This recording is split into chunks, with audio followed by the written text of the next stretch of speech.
Baik, selamat sore untuk kita semua. Saya Miriana Kasileba ini 1854 Di sini saya akan menjelaskan tentang fitoplankton dan zooplankton.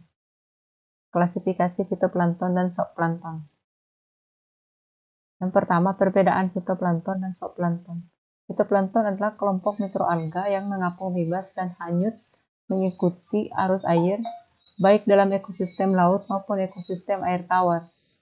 Sedangkan zooplankton adalah kelompok hewan kecil yang mengambang dan dapat berenang di laut maupun di air tawar. Ini adalah gambar dari fitoplankton, sedangkan ini adalah contoh dari zooplankton. Ini contoh dari fitoplankton. Manfaat dari fitoplankton yang pertama sebagai produsen utama bagi semua biota akuatik karena mampu menyediakan makanan sendiri. Yang berikut sebagai produsen oksigen terbesar karena mampu menyerap karbon dioksida di atmosfer dan mengubahnya menjadi oksigen. Dampak negatif dari fitoplankton yaitu pertama terjadinya blooming atau ledakan pertumbuhan alga yang mengancam ekosistem perairan global. Dampak dari fenomena tersebut adalah yang pertama manusia keracunan makanan akibat konsumsi ikan yang mengandung toksin alga. Dampak bagi biota akuatik yaitu terjadinya gangguan pada insang, saraf, dan saluran cerna, rusaknya rantai makanan utama yang mengakibatkan kematian massal biota perairan. Dampak bagi lingkungan perairan yaitu terjadinya penurunan kualitas air dan ketersediaan oksigen menurun, perubahan habitat, perubahan rantai makanan, serta pendapatan nelayan daerah pesisir berkurang. 4 jenis klasifikasi dari fitoplankton yaitu yang pertama Pediastrum sp. Ciri-ciri dari Pediastrum sp yaitu sel dan koloni tanpa selabung gelatin yang mencolok, sel membentuk seperti piring datar melingkar, sel tubuh dalam bentuk poligonal dengan tanduk menyerupai tonjolan. Ini adalah klasifikasi dari Pediastrum sp. Yang berikut Chlorococcum sp. Chlorococcum sp adalah ganggang hijau bersel tunggal yang hidup di air tawar, berkembang biak secara vegetatif. Ini adalah klasifikasi dari Chlorococcum sp. Yang ketiga yaitu Clostridium. Clostridium memiliki ciri-ciri bentuknya mirip seperti sabit memanjang, melengkung dan meruncing di bagian ujungnya. Memiliki kloroplas sehingga dapat berfotosintesis, memiliki banyak vakula di bagian ujungnya. Ini adalah klasifikasi dari Clostridium sp.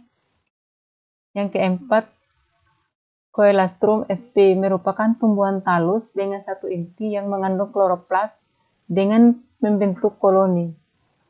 Hidup di perairan tawar. Klasifikasi dari Coelastrum sp yaitu Kingdom Plantae, divisi Chlorophyta, kelas Chlorophyceae, ordo Chlorococales, genus Coelastrum sp, genus Coelastrum, spesies Coelastrum sp. Yang berikut itu zooplankton. Zooplankton adalah plankton bersifat hewani, bergerak mengambang mengikuti arus baik di laut, samudra maupun sungai.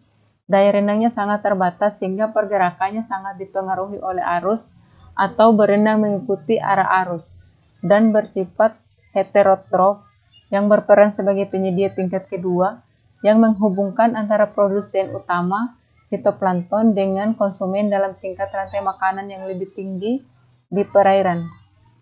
Manfaat dari zooplankton yaitu memiliki peranan yang penting di perairan, terutama dalam rantai makanan.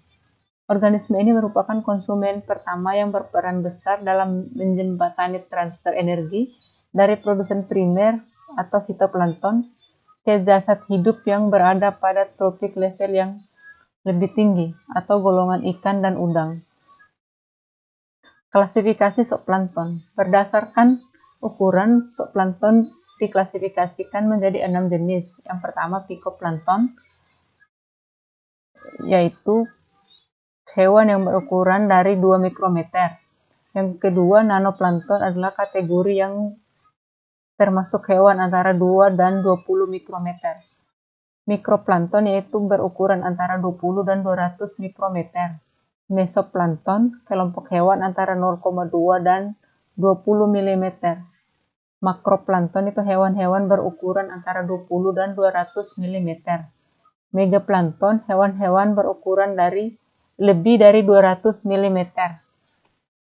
Berdasarkan tahap perkembangannya, zooplankton dibedakan menjadi dua, yaitu meroplankton dan holoplankton. Meroplankton yaitu larva dan telur ikan yang ditransformasikan menjadi cacing, moluska, krustasea, karang, echinodermata, ikan atau serangga termasuk kategori dari meroplankton. Holoplankton itu kelompok di mana ada organisme yang siklus hidupnya berkembang sepenuhnya di plankton. Ubur-ubur adalah bagian dari holoplankton. Baik, itu saja yang bisa saya sampaikan tentang klasifikasi fitoplankton dan zooplankton. Terima kasih.